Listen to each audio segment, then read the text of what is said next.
मैं हूं आपके साथ आकांक्षा यादव और आप देख रहे हैं सी न्यूज भारत। वक्त हो चुका न्यूज आवर का। रुक करेंगे खबर की तरफ, जहां चतरा जिले में भाजपा प्रदेश अध्यक्ष सह राज्यसभा सांसद दीपक प्रकाश ने प्रेस कॉन्फ्रेंस की है, जिसमें सांसद दीपक प्रकाश ने प्रदेश की हेमंत सरकार पर तीखा हमला करते हुए कहा कि राज्य सरकार लोकतांत्रिक मूल्यों का हनन और संवैधानिक ढांचे को खत्म करने पर तुली हुई है।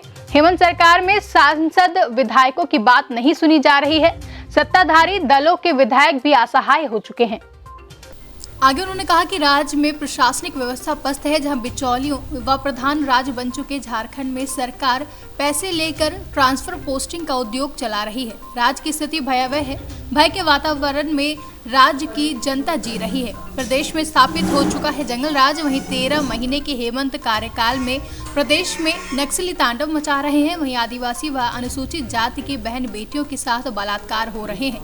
1300 से भी ज्यादा बलात्कार की घटनाओं ने राज्य को कलंकित किया है, जहां आदिवासियों का नरसंहार हो रहा है। आदिवासी व अनुसूचित जनजाति सरकार विरोधी है, किसान विरोधी है, जहां यूरिया की कालाबाजारी हुई है। वहीं धान क्रय केंद्रों पर बिचौलिए हावी हो रहे हैं। पैसे के लिए विधवा विलाप करने वाली हेमंत सरकार ट्रांसफर पोस्टिंग का इतिहास रच रही है। वहीं कोरोना काल में गरीबों के पैसे से पीपीई किट घोटाला भी हुआ है। कोलियांचल में रैयतों के विस्थापना पर विपक्ष द्वारा राजनीति करने का आरोप लगा है और पूछा गया है कि उचित मुआवजा व पैकेज कहां मिले हैं। चतरा में निर्मित पावर डिग्री को शुरू करने में सरकार गंभीर नहीं है। वहीं सरकार की उदासीनता के विरुद्ध आंदोलन बीजेपी करेगा।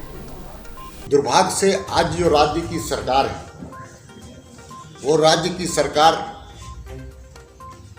लोकतांत्रिक मूल्यों का हनन करने वाली सरकार है। संवैधानिक और ढांचे को खत्म करने वाली राज्य की सरकार किसी भी जनप्रतिनिधि की बातों को सुनने के लिए तैयार नहीं है। चाहे हमारे विधायक हो, हमारे सांसद हो, और तो और छोड़ दीजिए, झारखंड मुक्ति मोर्चा और कांग्रेस के भी विधायक आज असहाय महसूस कर रहे हैं, क्योंकि सिर्फ और सिर्फ परिवारवाद पर आधारित पार्टियां, परिवारों के आधार पर चलने वाली सरकार रही है। यहाँ पर ग्रिड का निर्माण हुआ है, लेकिन उस ग्रिड को चालू करने के लिए भी इस राज्य सरकार की पास इच्छा शक्ति का अभाव है। पर लोगों की बिजली अच्छे ढंग से पूरी तरह से मिले, उसके लिए भी राज्य की सरकार के पास कान में कोई बात सुनने के लिए तैयार नहीं है। और भारतीय जनता पार्टी इस बिजली की आपूर्ति 24 घंटा मिले, इसके लिए प्रतिबद्ध है। और भारतीय जनता पार्टी के स्थानीय कार्यकर्ताओं ने मिलकर, प्रदेश के नेताओं से मिलकर के एक आंदोलन का भी क्रम बनाने का तय किया है। उसी प्रकार NH 99 और NH 100 ये बहुत ही जर्जर हालत में सड़कें हैं। एक बड़ी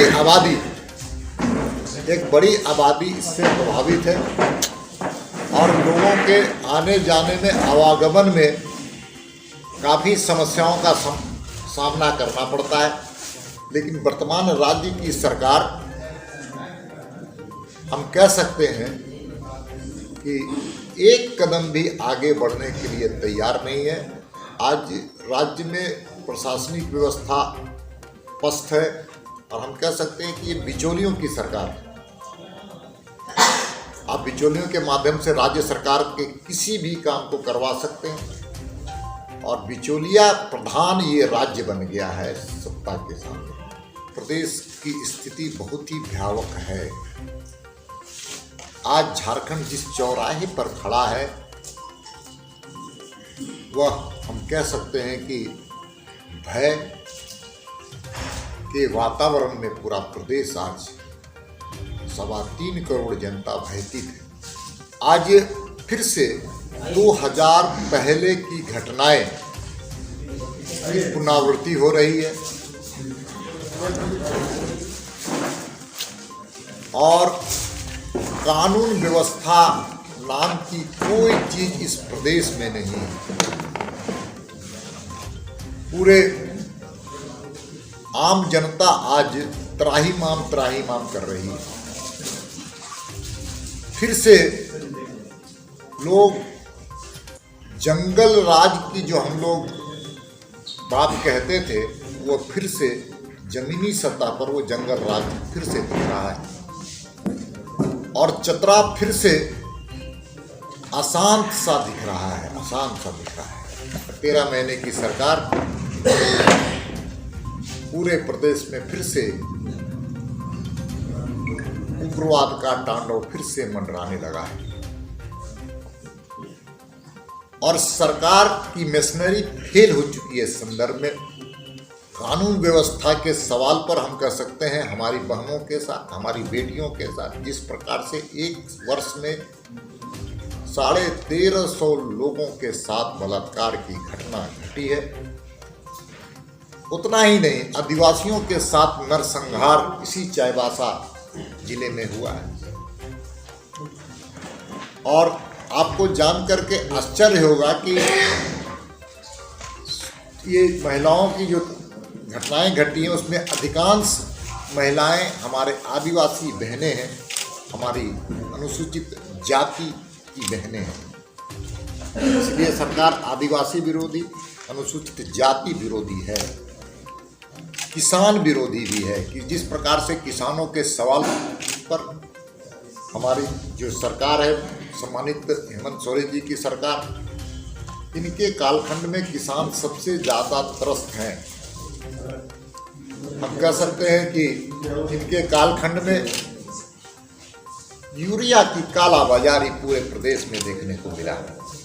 जो फसल का उत्पादन किया गया उस फसल को खरीदने के लिए राज्य सरकार की जो मशीनरी होती है, किसानों के विक्रय केंद्र होते हैं, कृषि विक्रय केंद्र, वो भी आज तार तार नजर आ रहा है पूरे प्रदेश में। और बिचौलिया जब MSP का रेट 2100 रुपया है, धान का 2200 रुपया है और वो आज मात्र 1100 1200 के बीच में अपने धान को बिक्री करने के लिए मजबूर है।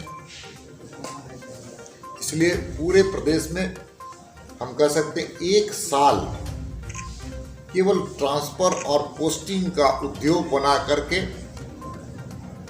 आर्थिक उपार्जन करने का केंद्र बिंदु बना है राज्य की सरकार। एक तरफ राज्य की सरकार पैसे के लिए रोती है और विधवा विलाप करती है, तो दूसरे तरफ हम कह सकते हैं कि वो अपने आप में एक इतिहास रचने का काम करती है कि इतने लोगों के ट्रांसफर पोस्टिंग में राज्य के राजस्व पर अतिरिक्त भार पड़ा है। कोरोना के कालखंड में पूरी सरकार की मशीनरी फेल हो गई। 270 करोड़ रुपया केंद्र सरकार के द्वारा दी गई थी, उस पैसे का भी अभी तक यूटिलाइजेशन सर्टिफिकेट केंद्र सरकार को नहीं मिला। और भारतीय जनता पार्टी जब आरोप लगाती थी कि इस पैसे पर भ्रष्टाचार हुए हैं तो सरकार, राज्य की सरकार इनकार करती थी।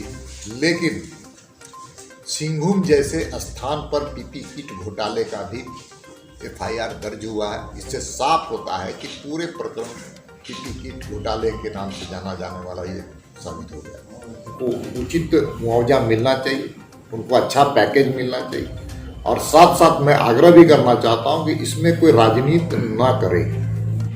कुछ लोग विस्थापितों के नाम पर राजनीति करके अपने राजनीतिक जीवन को चमकाना चाहते हैं, ये भी प्रयास। चतरा से सी न्यूज संवाददाता शाह फहद अली की रिपोर्ट। फिलहाल के लिए न्यूज आवर में बस इतना ही। देश और दुनिया की तमाम बड़ी खबरों के लिए जुड़े रहे सी न्यूज भारत के साथ। हर खबर आपके साथ, आपके हाथ।